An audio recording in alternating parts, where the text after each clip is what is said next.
Hey, good morning. It's Dwayne Thomas here. I'm the founder of Dwayne Thomas Coaching and the Arc to Wellness. I'm a certified food over medicine instructor and a certified life coach. And I'm David Clay. I'm a certified yoga instructor and a lifelong learner and an advocate for healthy aging.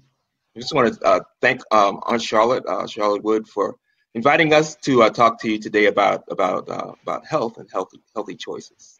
And thanks to the Women's Ministry for having us today. And David and I were talking about this over the weekend, and we talk about this fairly often when we chat. And the thought is this: convenience is actually really killing us. Slowly, gradually, convenience is killing us. And so what started off as something that was, beneficial, helping us with our busy lives, I think it's taken a turn for the worse. And now, you can't go anywhere without driving down the highway, and you'll see these choices for foods that really aren't providing us the nutrition that we need to live healthier, longer lives. Yeah, and like Dwayne's saying, it's making it almost too easy. We can like kind of mindfully get our calories right, but we aren't really thinking about the consequences of the food that we're eating. So the food that's so convenient is like nutrient poor and calorie rich, right? Yeah, and that's one of the things that we'd like you all to really have as a takeaway, right? The difference between getting food that provides you with nutrients that really help the body, or having excess calories that really lead to weight gain and fat storage and ultimately inflammation. So we're going to talk about all those things as we take a look at a couple of slides as well that will really kind of give a framework for what we're talking about, and how one of the most important parts to this piece of choosing your path to optimal health is awareness. And we're hoping to contribute to that today. Absolutely. All right, so this first slide, awareness, reflection, and choice. And actually, that's the name of the philosophy and the practice that I've founded. It's called the Arc to Wellness. And we think those three things are really key to helping us improve our health outcomes and really helping us teach our children, ways to become more healthy. So you're mobile, you're active, and you're living life to the fullest well into your 80s and into your 90s as well. Absolutely. And your awareness kind of starts here. It starts with your education, your exposure to some information that might be new to you, and it might be a little bit challenging. And that's where reflection comes in, and then you can choose to be on the path to wellness. And so we're going to take a look at what typically makes up the Western diet, and how these food choices actually impact our health. And so this is a little graph, and this, you can't see that. I think it's behind the image of David, but from the USDA Economic Research Service, this is a graph that goes back to 2005. So the numbers have changed since then, but I wager that they haven't really changed for the better. If you look at this this pie chart, you'll see that over 60% of the diet of a typical North American is processed foods. And by processed foods, and we'll show you some images later, we're talking about things like deli meats, we're talking about frozen foods, those types of things. And if you look over there, the next largest segment of the pie is meats and eggs and dairy. David, what's your thought on the percentage that we have of plant foods and whole grains? Well, it's pretty amazing, actually. It's a bit shocking that what I'm actually going to be advocating is a total reversal, where your plant foods and your whole grains are actually going to make up 100% of your dietary intake. So but don't get too scared. It can be a gradual, it can be a process, right? Where this happens. Absolutely, absolutely. So, yeah, awesome. So let's take a look at animal foods. And so many of the processed foods that we're eating too are composed of animal foods, although you will see a lot of the chips and things like that are not. But when we're thinking about animal foods, there's the dairy piece of it, your cheeses, milk, and then also eggs, right, are a big part of our diet. And with that, we've got saturated fat. There's high sodium levels, particularly with cheeses. Sugar is involved with milk consumption, as well as animal protein. And there are a lot of things that at a certain sort of level of intake of animal protein, you start to see impact for cell health. Yeah. David? So this kind of leads us into our topic for today, which is diabetes. And so you see these foods here. They're all animal products. Obviously, they're loaded with protein, and everyone thinks we need so much protein, but actually we don't. We can get all the protein that we need from our plants, our legumes, our whole grains. So that's not a worry. The antibiotics and growth hormones that are in all of these foods, it's actually harming us at the cellular level. And saturated fat is a contributor to all these actually are a contributor to diabetes, and that's our topic for today. So I mean, what is happening within the body is the cells are becoming surrounded by saturated fat in the body, and that's inhibiting insulin to get into the body and into the cells and to unlock the door so that your glucose can flow in. So the glucose or sugar is staying inside of the blood cells, and that's why sometimes it's called sugar diabetes. Right, and there we're talking about type 2 diabetes. And the thing about animal foods is you are getting mainly protein and fat, and then some of the undesirable things that you see here with antibiotics and growth hormones because of the agricultural practices that are so rampant in North America. And so your body has to not only work hard to break down the protein to get something good from that, it also has to deal with the toxins that it's taking in with the hormones and the antibiotics. And as David mentioned, the crucial part to diabetes that I think often is misunderstood is what's called insulin resistance. So every time we eat something, the pancreas will secrete insulin to help to bring glucose into the cells. And so insulin resistance is a situation where there's too much fat within the cell that's inhibiting the insulin's ability to bring glucose into the cell. So the fat is actually taking place of what should be glucose, the fuel that the body prefers to use. And so you get that buildup of glucose in the blood cells, as David mentioned, and that's what happens with with type 2 diabetes. And that's why if you have diabetes, you might feel tired because you aren't really getting the energy from your food. The energy is in the form of glucose, and that's what you're going to be getting from your plants and your whole grains. There was something that I wanted to talk about because in the previous slides, you're seeing foods that don't have any fiber. So a lot of times this food just stays in the gut, and it just is going to leach the hormones and the other chemicals into the body.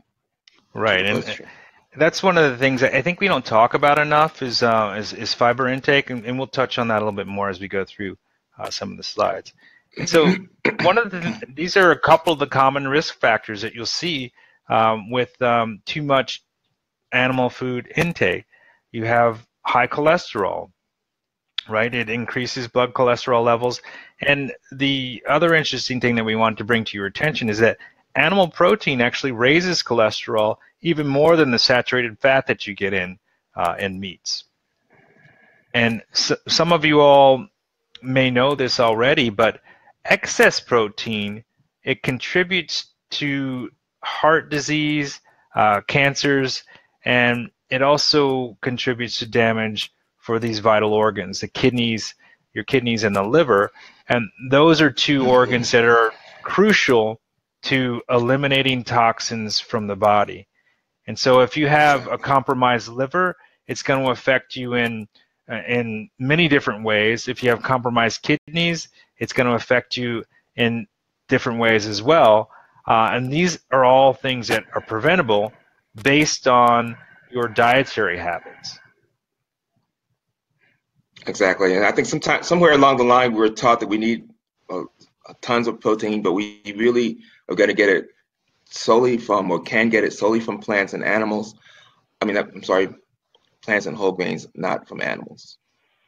Right, and that's the thing. It's like there's a threshold for, I think it's important to state this as well. You can have optimal health and live a perfectly good life eating animal foods. However, you really have to limit that intake, right? If you're going to have animal foods, you really want to look at maybe 2 or 3 servings per week, ladies and gentlemen, per week, not 2 or 3 servings a day, which is typical for most North Americans, right?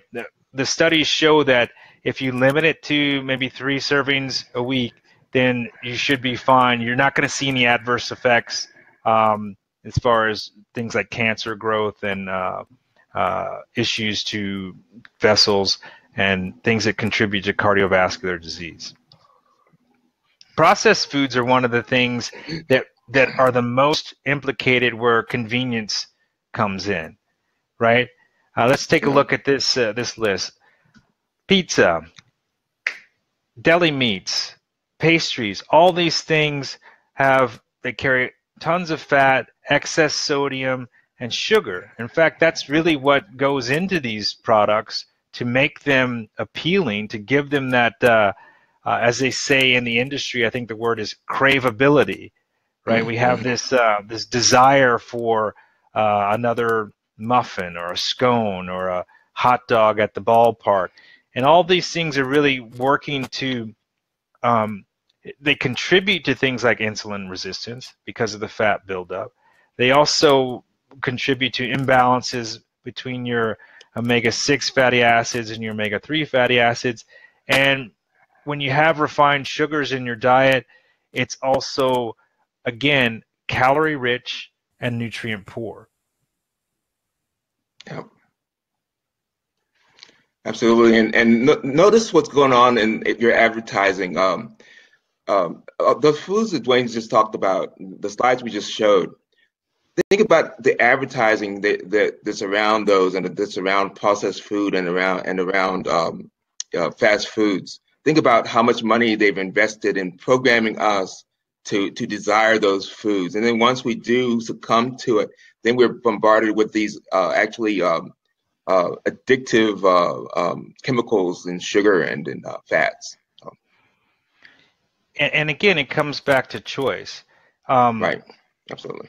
But the first step really is awareness, right?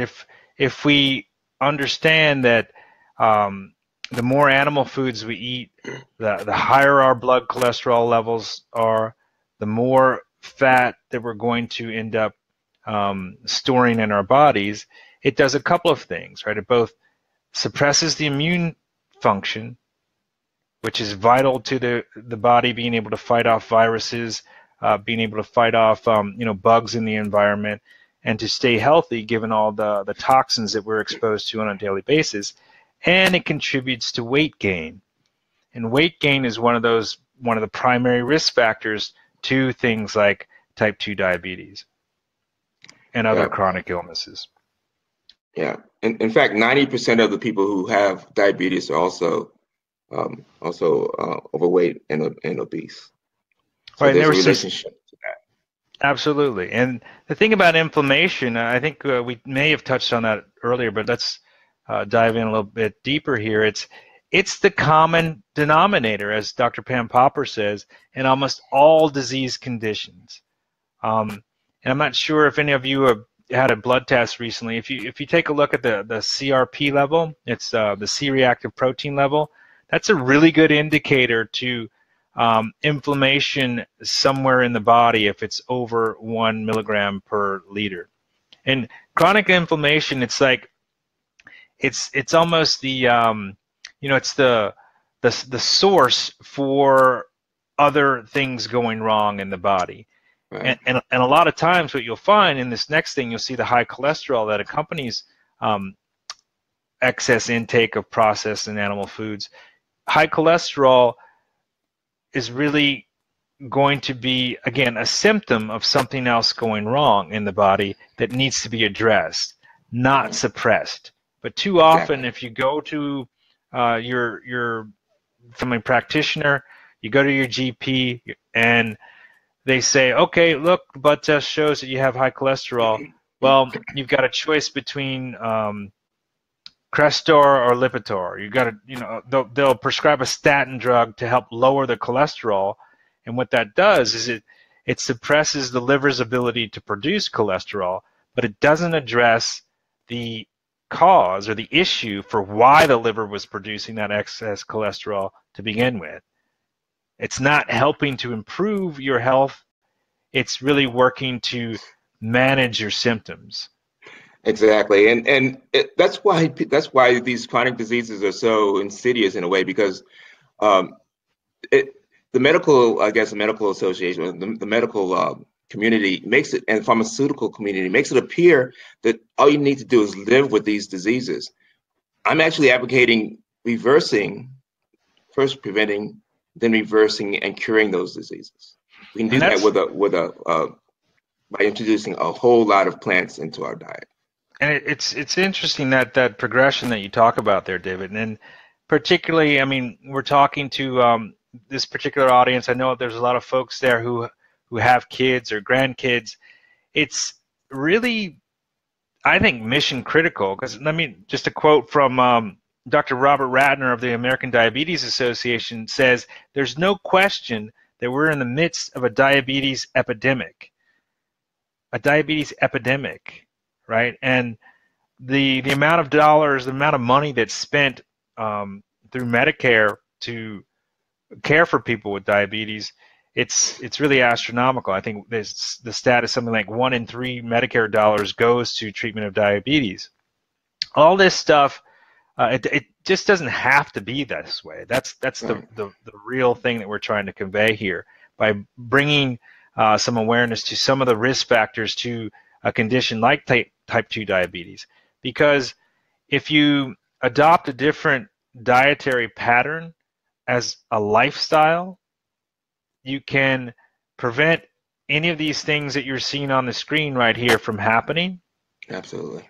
If any of these things you've seen on the screen, whether it be a gastrointestinal disorder or some cardiovascular issues, cancer, autoimmune diseases, all of these things can be remedied by adopting a whole foods plant-based diet. And again, it's a plant-based diet. If you can't give up meat for some reason, you're okay. That's fine. You can do that. But you do have to recognize that you have to limit that to no more than 3 servings a week of meat. And that meat needs to be organic. If it's going to be fish, it needs to be wild caught. You can't have things that are produced by these massive agricultural farms that are using antibiotics and hormones to, plump up and help sick animals survive, so they can then be introduced into the food chain. And unfortunately, that's really the state of affairs with the agricultural industry today. Yeah. And just watch the processed meats. The World Health Organization in 2015 actually came out and said that processed meats are type 1 carcinogen. So it's quite serious. I really don't want to scare you guys, but I just want hopefully bring some awareness, so that it'll just allow you some space or something to reflect on. And then make the choices that you see that you think are good for you and your family. Um, Right. And listen to your body. yeah, A absolutely. lot of times I think we really know that when we eat a certain food, there's a pretty immediate consequence for that. Yeah, Yet, we continue to do that. Um, think about how your foods are being cooked and who prepared it. I think there was a statement about like so much of the food that we consume these days, it's prepared by a corporation. right. And that's not a good thing because they're looking for the cheapest way to manufacture whatever it is and to put that on the plate to serve that. And what they're going to do is they're going to add things like sugars, refined sugars. They're going to add fats, and they're going to add lots of salt to give it that taste, that craveability again that we're so familiar with. But you can, if you recognize that that's having a huge impact on your health, then you're in a position to make a change. Like I always say that, have a conversation with your doctor, but make sure that you're thinking for yourself. Exactly. And David and I were talking about, driving as a metaphor for many things, and he was talking about like when you're driving, you're really taught to look down the road to think about, what's happening ahead of you and what might be, what might you do in response to X, Y, or Z. For some reason, we don't have that same kind of training or understanding when we think about our own health. We're not really looking 12 years down the road as to like what condition do I want my body to be in, when my grandkids are here, or what do I want to be doing when, how do I want to be when I need to go to some event that I want to participate in. You have more control of that than you might think, but it really is something that needs to start today when you start to think about the choices that you're making where diet is concerned. And this is a slide that both David and I really, really embrace.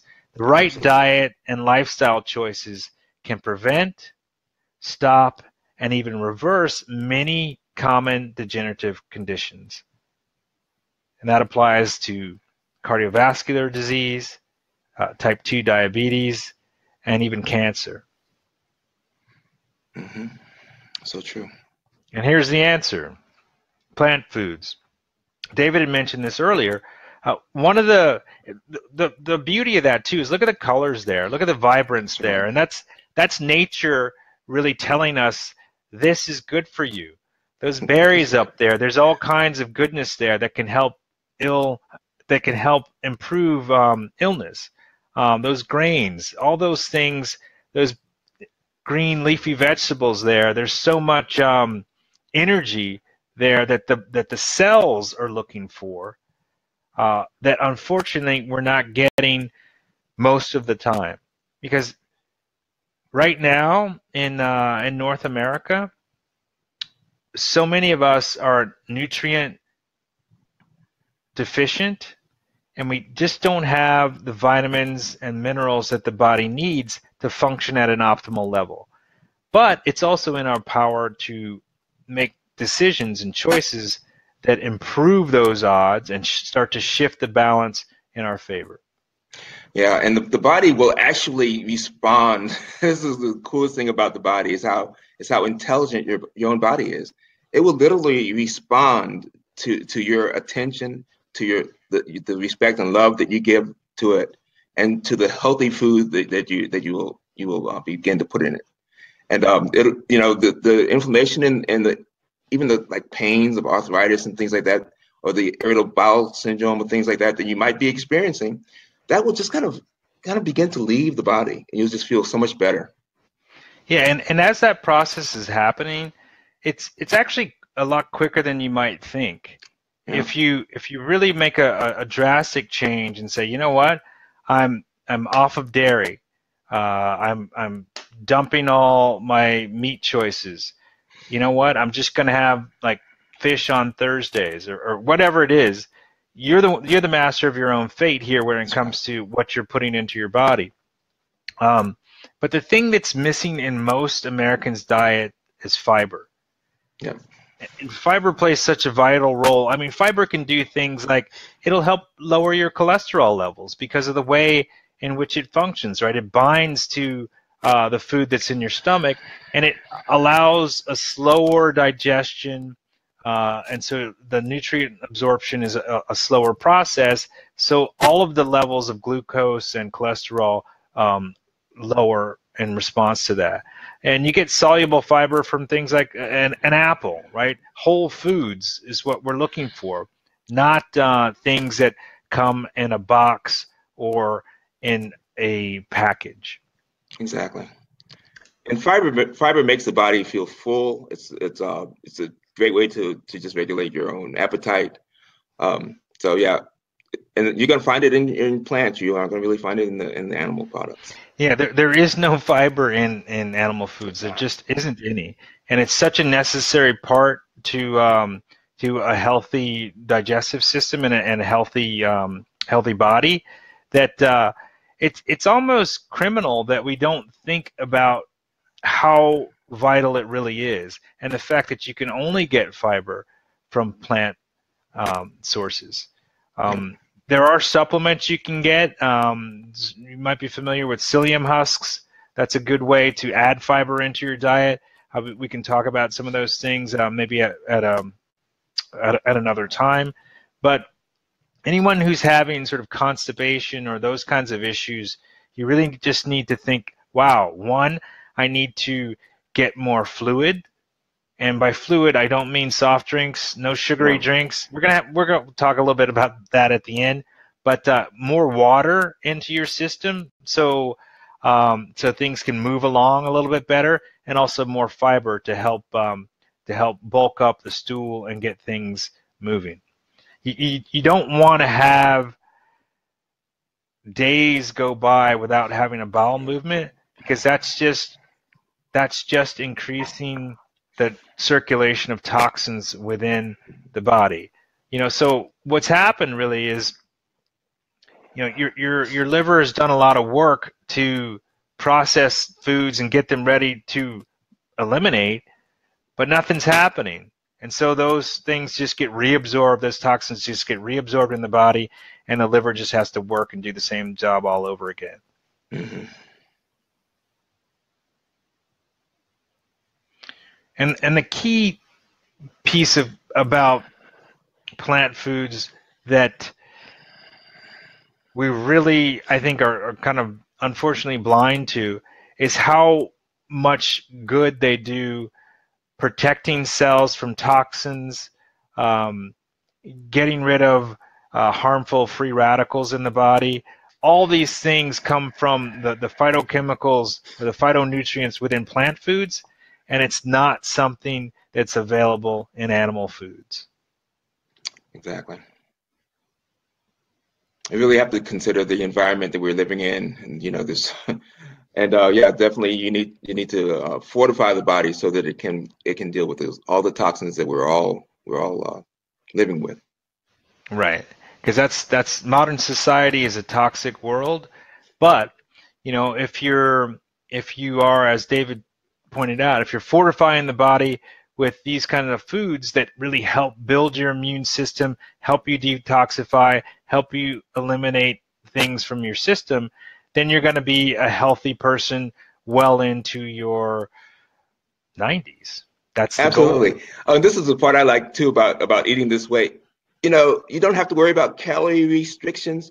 You can literally eat as much of all the foods that you see on the screen right now as you can.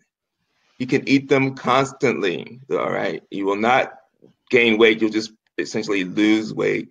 Your body will be so much healthier. You'll feel so much better. Absolutely. Yeah. And you mentioned losing weight.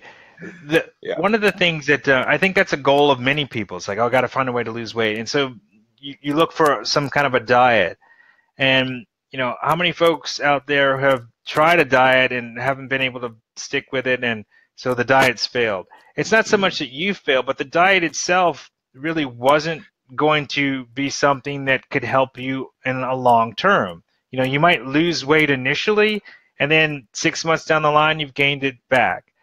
Yeah, and let me just add something right here. Yeah, because you know, calorie restriction is actually not what you. I mean, it's actually going to cause you to, like Dwayne said.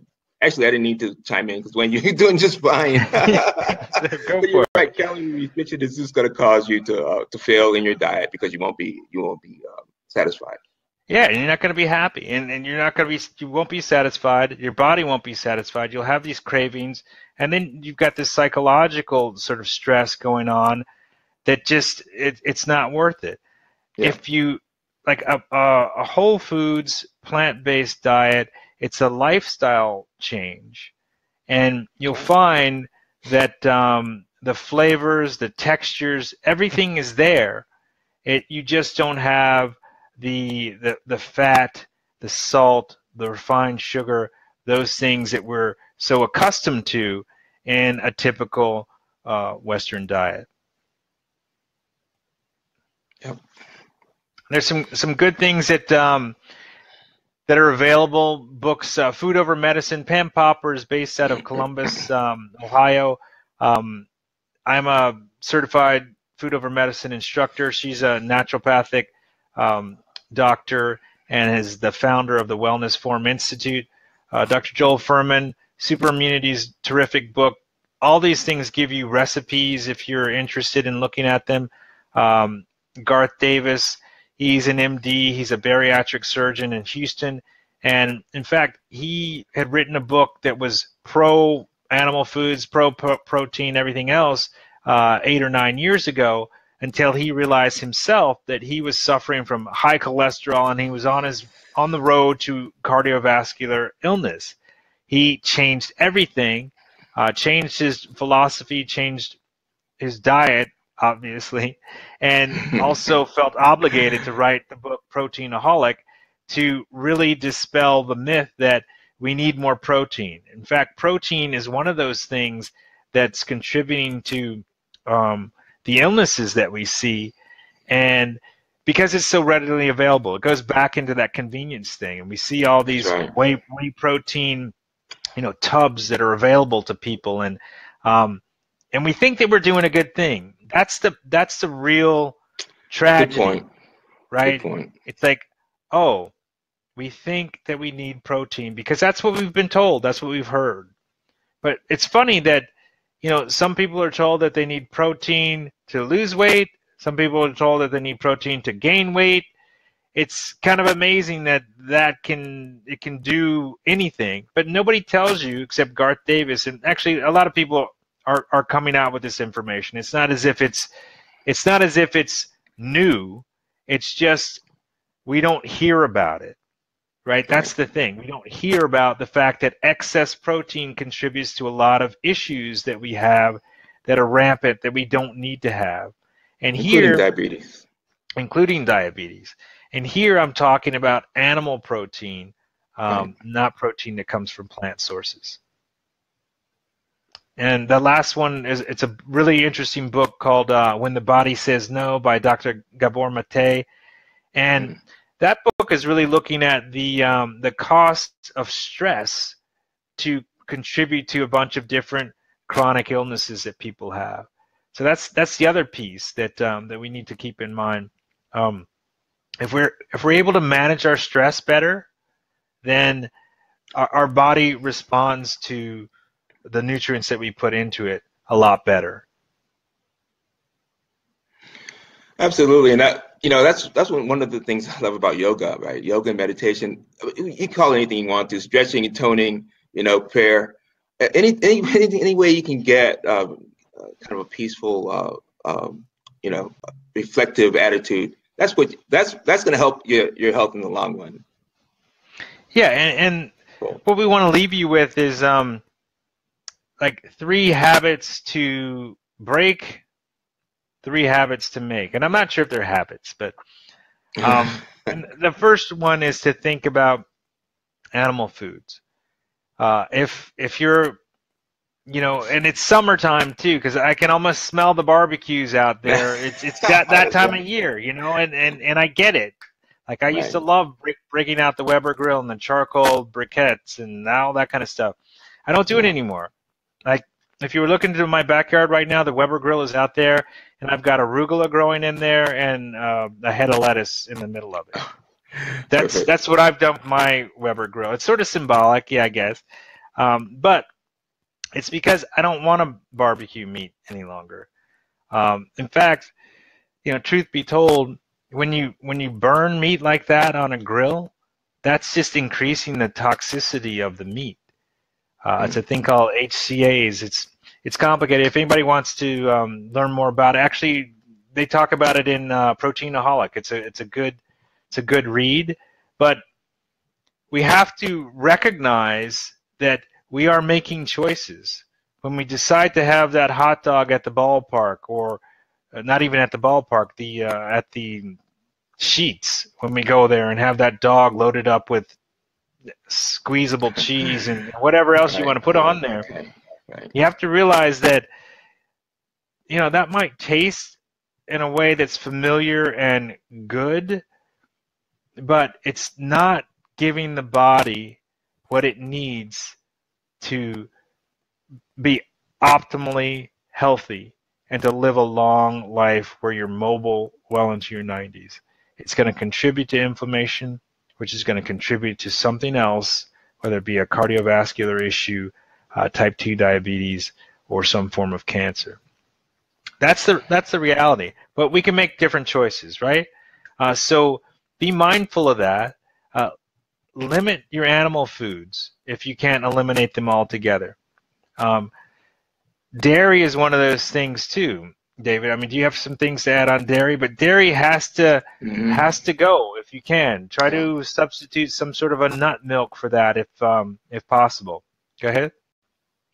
Yeah, you know, there's really no reason for an adult to have any dairy products, and the only people who really need dairy are babies and what I guess young, very, very, very young children.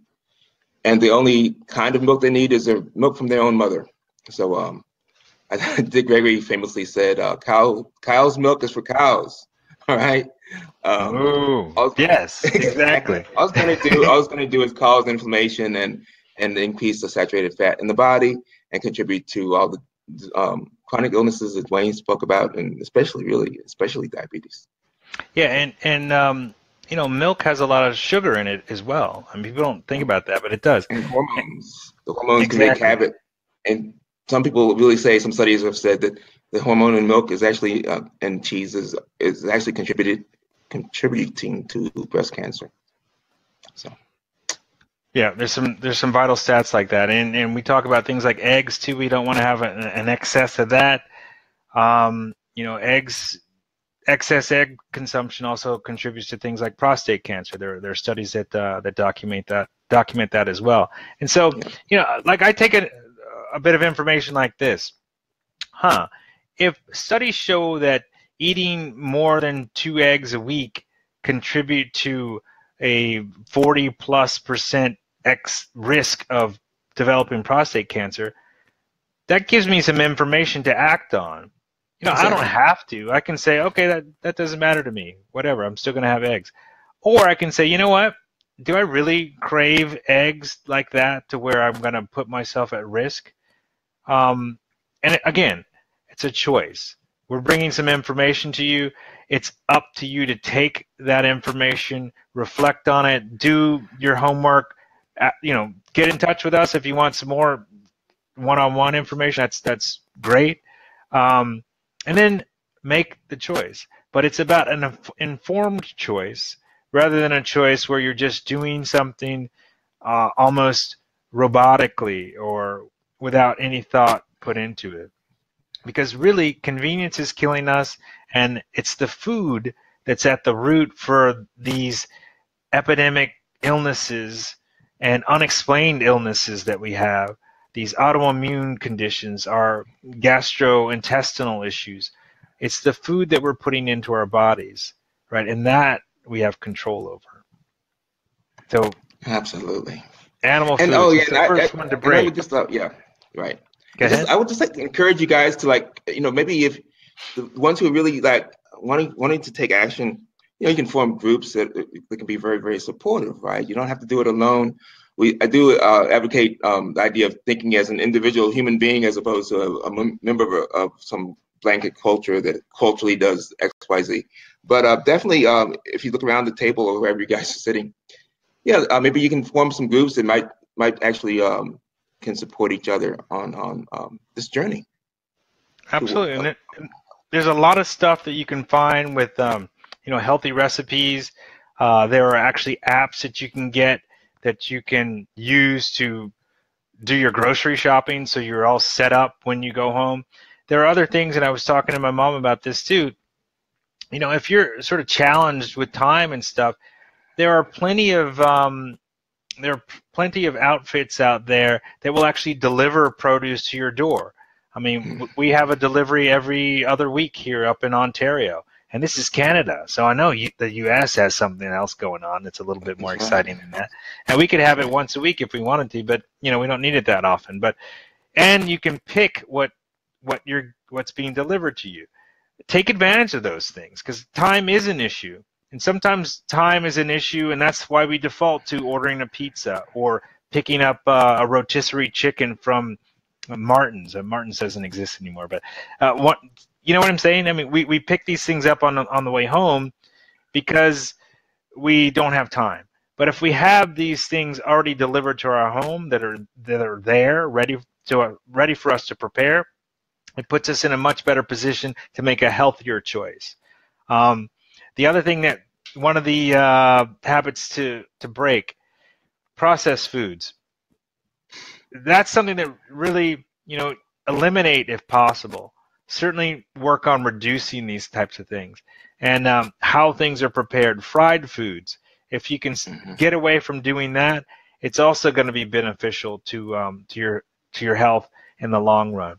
And then on the beverage front, it's a big one. You gotta think about how much sugar is involved in soft drinks. That's it. Think about that. Sugary drinks and alcohol, it's a lot of sugar. You really ought to just think, is that helpful? Do I need that? Especially when you go to something, again, I'm going to bring up Sheetz again, and it's not a Sheetz commercial, but the size of these things, how big are these things? Oh my God. They're massive. Like 64 ounces. They're the size of my head, right? Anyway, that's not the way to go. It's not going to help your body. That's the kind of refined sugar that really does take a toll on the blood vessels and the cardiovascular system over time, because there's no nutrients there. It's not like getting sugar from an apple. The glucose that comes from an apple comes with a lot of other things to it, from vitamin C to fiber to everything else. And so it has a vastly different impact on your body. You don't get that spike, that sugar spike, which is an insulin spike. It's a much more gradual introduction of the glucose into the bloodstream, and it's a healthy one. Yep. 3 habits to make, and then we're done, I think, right? What's the first one? Yeah. It's the P word. I don't know. Plant food. Plant food. Plant food, man. Are you kidding me? I know that one like the back of my hand. So yeah, stuff the plant foods in. Go organic if you can find it. But definitely, that's your bread and butter, so to speak. That's your go-to. The new bread and butter. It's 100% plant food, whole foods. You're just gonna, and your taste buds will actually adjust. Right now, you might think of it as kind of bland if you're eating a lot of salt and sugar, but eventually your taste buds will adjust, and you'll really enjoy the delicate flavors of these wonderful godsends. Absolutely, and your body will love it even more, right? Oh, yes. That's the key. Like, pound the body with produce. Pound the body with produce. You'll get the phytonutrients you need to sort of clean things up, to help detoxify, to support the immune system, and to move toxins along the colon. Good stuff. Perfect. Beverage. First beverage of choice is H2O. there you go. Water. H2O. Water has to be the Drink, first drink beverage it. that you reach for. Yes, it's good for Yep. you. And you know, if you can, filtered water. As long as water is your first choice beverage, that's the thing to go. You want to look at having at least 64 ounces of water a day. That's going to help everybody. Your cells, you know, the body is made up mostly of water, so we have to start to make sure that we're replenishing that, particularly when we talk about a Virginia summer, wherein it's, you know, it's super hot out there and humid. Just keep drinking water. Your body will love it, and you'll be on your way to improving your health. Third habit to make, and I'm going to hand this one over to David, the certified yoga instructor within our midst. It's all about movement. Yes. Yeah, 20 minutes a day at least, you know, get out and walk. Even join a gym if you have one near you. Most gyms, a lot of gyms offer yoga classes, or they offer any kind of thing, even like pool yoga or pool aerobics. Just move the body. You know, one of my students who's a doctor, a medical doctor, his whole thing is, you know, use it or lose it, and he's in his 70s, so that's his philosophy. So definitely, the body loves movement. It craves it, and if you give it the movement that is needed, then it'll just take care of you. All right. There's no really need to have this kind of stiffness and the kind of the posture that goes here. You know, just keep the posture good, and you know, it doesn't have to be yoga, but just make sure you're doing some movement. Your body will thank you. Yes, absolutely. Every day, make sure you're doing something where you're not just looking at a screen or going from the house to the car. Yep. Move it or lose it. It's classic. It's true, and you don't have to go out there and commit to, all right, I'm gonna run for an hour. You know, don't overextend, and then you can build your way up to something, right? But just make a commitment to do something every day to keep the blood flowing. Awesome. Well, that's all we have, I think, for today. We could keep chatting, but we don't want to keep you all from other pressing things to do. But thanks for having us. Thanks for inviting us. Hopefully you will have us back, and we might even be able to do something live so we get a Q&A going in real time. Yeah, I hope you guys have enjoyed this. I'll be in Virginia the first part of July, and hopefully I'll see you guys, and we can continue the conversation. You know how we do, right, Charlotte? So we can continue the conversation. Just implement some things that maybe you've learned today.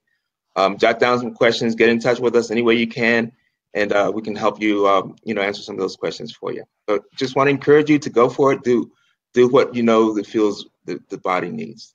All right. Right, and listen to your body. It's the most intelligent thing out there. It was created for you to take care of, right? This vessel, and unfortunately, I think we don't think about that as much as we should, and then we start to feel ill, and then it's we'll go to the doctor. But we have more control over our health than we think. But it's up to us to make that choice. All right. If you want to check out my website, it's DwayneThomasCoaching.com. I'm available for some one-on-one sessions if anyone wants to work with me. Otherwise, funnel us some questions if you have, and we'll be happy to provide feedback. Hope you enjoyed what we had to share today. Again, the Arc to Wellness is about awareness, reflection, and then choice.